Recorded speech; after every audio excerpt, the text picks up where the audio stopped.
YouTube, Quinn Wade coming to y'all with some basketball analysis on Analysis Playground and YouTube. We're going to talk about the Boston Celtics getting that W for the third straight time. They up 3-0. No team has come back from a 3-0 lead to win any series, any round, and the Celtics have now put themselves in firm position to eliminate the Mavericks in any game that comes up next. The Celtics, they started off a little rocky. They shot a lot of threes. They didn't really have as much as they needed offensively to get off to a great start. And the Mavericks in the first quarter, 31-30. The Mavericks did a great job of slowing the ball down, getting some quality shots, getting some good looks. They ended up shying away from that type of strategy because foul trouble and guys not being able to make shots for the whole 48 minutes. They get hot and they get a little stagnant. And, the Celtics take advantage of that. And the Celtics did up their defense intensity and they did play a lot of man to man and forced the Dallas Mavericks to create shots against great defenders, and they just couldn't do it over the long haul, especially because they had to score the basketball and they had to defend a team that has a lot of weapons, and it just put a lot of pressure on the Mavericks, and they just couldn't overcome it.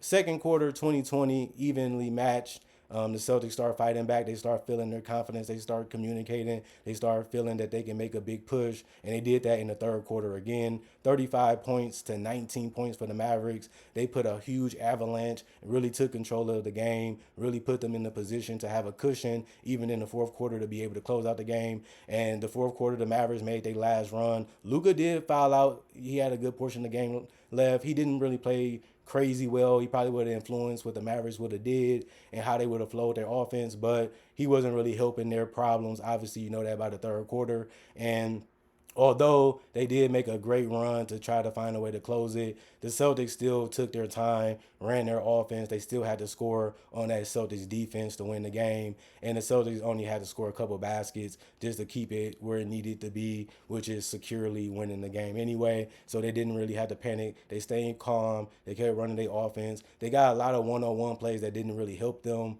offensively, and it really allowed the Mavericks to come back. But teams are going to make runs. They know that. They're a 64-18 team in the regular season. They're 27-14 away from home. They done won some games. They done lost some games. They done learned their lesson this year compared to the year 22 when they just wasn't fully prepared and just didn't have the type of talent that they have this game and, the whole season. And they took advantage of it right now by going up 3-0 and not taking it for granted and trying to win. But when we look at the winning team, Tatum was the guy that needed to step up because Porzingis was out. And if you're not going to be able to replace it with bench play, which they kind of did because he only had an average of 16 points, and Hauser had 9 points plus 16 and plus minus, one personal foul, one assist, 3 rebounds.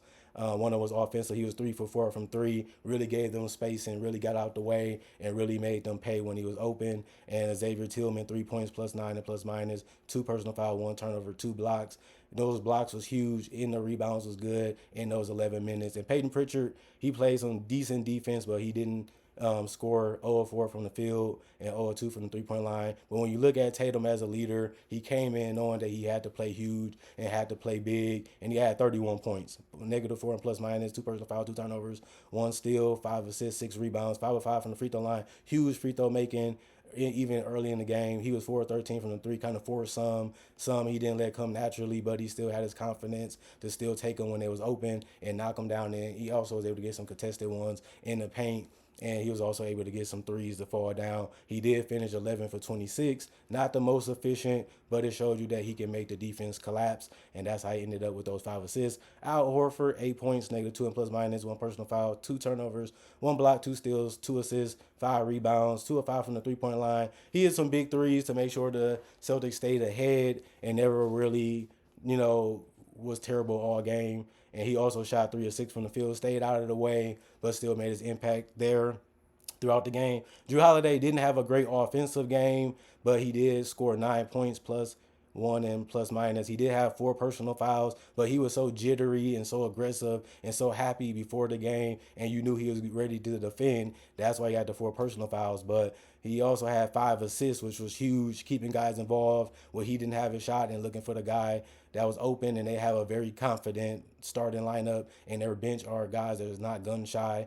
4 rebounds. He also was 1 of 3 from the 3-point line and 4 of 9 from the field. And Derek White, he was 4 of 9 from 3, which is above average. He also hit his free throws, 4 of 4 from the free throw line. He was 4 of 10 from the field, 16 points, plus 3 and plus minus 4 personal fouls. He also had 1 turnover. He had 2 big blocks, 4 assists, and 5 rebounds. And then Jaylen Brown, another 30-point performance from their dynamic duo. Plus 13 and plus minus. He's the highest on the team besides Hauser, who had plus 16. 3 turnovers, 1 block, 8 assists, 1 offensive rebound out of the 8, and 4 or 5 from the free throw line. He was 2 of 9 from 3, 12 of 22 from the field, and he was huge at hitting some closing buckets. And then if you look at the team, they shot 46% from the field as a team. That's a little bit above average. 37% from 3. That's better than what they did last game, which was in the 20s. This is above average. You want to shoot about 35 or higher. They're at 37. And their free throw shooting continues to be spectacular. Last game, they only missed 1 free throw. This game, as a team, they only missed 1 free throw. 13 to 14, 92%. That's about what you want to see. And they cross over in the 100-point plus again, and the Davers scored the most points they have scored in the series with 99 points. They still held under 100 even at home. They're 25 and 16 at home. They're 50 and 32 in the regular season, and they have lost every single game in this series. And Kyrie versus the Celtics continue to extend his losing streak against the Celtics. PJ Washington, they said he was going to have to be a double-figure scorer. He has done that again. 13 points, 3 personal fouls, 2 turnovers, 2 assists, 8 rebounds. One of them was offensive, 4 or 6 from the free throw line, 3 or 6 from the 3-point line, 3 or 9 from the field. Derrick Jones Jr. didn't really do much. He's more of a defender, but I didn't really see him play great defense besides forcing them into help. Didn't really happen as much because the bigs haven't really had that much of an impact Dallas-wise yet.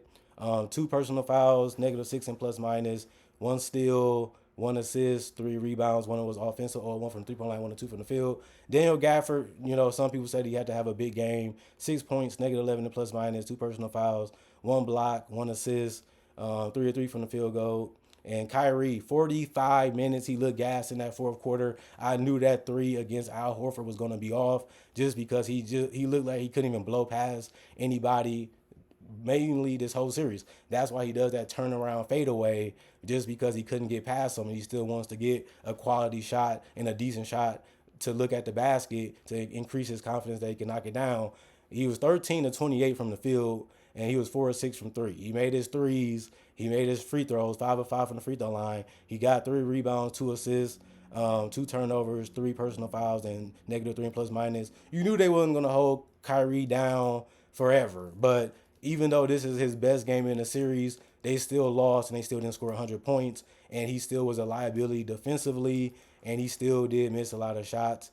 But, he stayed aggressive, but it didn't really work into their advantage or into their favor. And then Luka Wonderboy Doncic, he was wondering how it would feel to go against a championship team and trying to win his first title against a championship team that's very tough, very great defensively, that can show you all his flaws and all his glory and all how great he really is as a playmaker, scorer, and rebounder, and a guy that can really, flex and flatten the defense and really make them make tough decisions how they want to guard him and his teammates. Well, it's reality, and he had his 27 points, +9 and plus minus. He had 6 personal fouls, 3 turnovers, 1 steal, 6 assists, 6 rebounds. He also was 4 or 4 from the free throw line. That's a great sign because he didn't really shoot great from the free throw line. He usually a 70% free throw shooter for a career, and today he shot 100%. But the 3-point shooting still wasn't there. 1 of 7 from 3. That's terrible.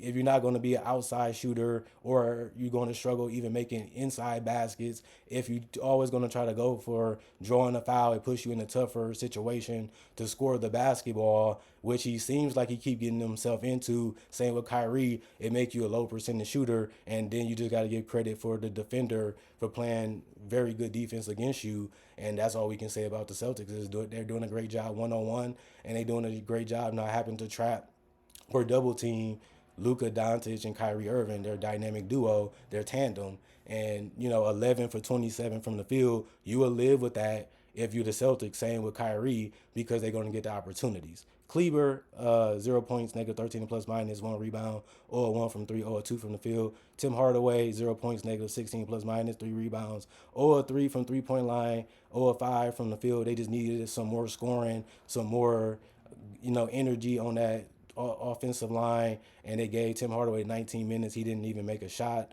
that was important or at all. Lively continues to dominate the paint, 5 of 6 from the field, 1 of 1 from the free throw line. He also had 13 rebounds, 3 of them was offensive. He had 1 assist and 2 steals. He did get in double figures and was a double double for them, but it just wasn't enough. Green, 3 points, plus 3 and plus minus, 2 personal fouls, 2 assists, 1 steal, 3 rebounds, 1 of 1 from the 3 point line, 1 of 2 from the field. Dante Exum did make a basket again, and that was it. 2 points, negative 4 and plus minus, 1 personal foul, 1 of 1 from the field. And Hardy did get in there again, 0 points, 0 of 1 from the field, and didn't play. Everybody else didn't play. Coach's decision. 44% from the field, 36% from three. They did shoot 87% from the free throw line. The Dallas Mavericks, 14 of 16, only missing 2. And that was the wrap up for them. Other than that, I just look at it like it's a tough matchup. It's literally just a tough matchup. The Celtics are well equipped for any matchup in the game besides a guy like Jokic, but you can still stay in front of him and make it tough. Superstars going to make their game evolve and adapt however they need to based off the situation. So that's how it's going to go. And the Celtics just have more stars, more shot makers, more defenders. They have more versatility, more diversity, and they just have guys that feel like they can get the job done, and they want to get this job done. We've been hearing it. We've been hearing them say it, but they showed it in the regular season. They showing it in the postseason. Yes, it wasn't the easiest ride, for Dallas getting to this point. It was an easier ride for the Celtics. I feel like we can beat those teams even if they was healthy, even if they didn't miss some superstars, because the goal is to win the series. It don't really matter how many games it take you to do it. The goal is to be victorious, and the Celtics understand that. I hear what they got to say. I see what they got to say. I agree with what they say. You're not going to play perfect. You're not going to have every game go your way. It doesn't work that way. You're getting the best out of these teams each and every night, regular season and off season, if you the Celtics. And it's going to be that way until this team starts to get worse. But other than that, we understand our position. We understand how hard it was to get back here. We understand what we have to do ultimately to get over that hump and to get the job done. And they're showing it by being up 3-0. That's all I can say from being a Celtics fan, from going to Boston, for supporting the Celtics, for so many years. And I'm saying this, I want us to sweep. The goal, it wasn't to make it a long out series to show that we better. We can just show that by sweeping them up, and that's the best way to do it. Other than that, Luka scored, Kyrie scored. They did as much as they could. They pushed it as much as they could. They did as much as they could have done offensively. But if you're going to play that one-way road and not look at the other side and say you got much more to do over there too, you're always going to come up just a little short because you're cheating the game by not giving it your all. And since we see that in series prior, and we see that they complain and they whine even when the fouls are usually on them, it's a goofy way of saying we admit defeat, but we still got to play the games. But we seen that in the Eastern Conference, and now we seeing it in Dallas. Just a little bit too much for them, but we'll see what happens in Game 4. Other than that, Quinn Wade with the basketball analysis that y'all wanted to hear instantly after the game was over. I'm gone, and hopefully I can see y'all later this week.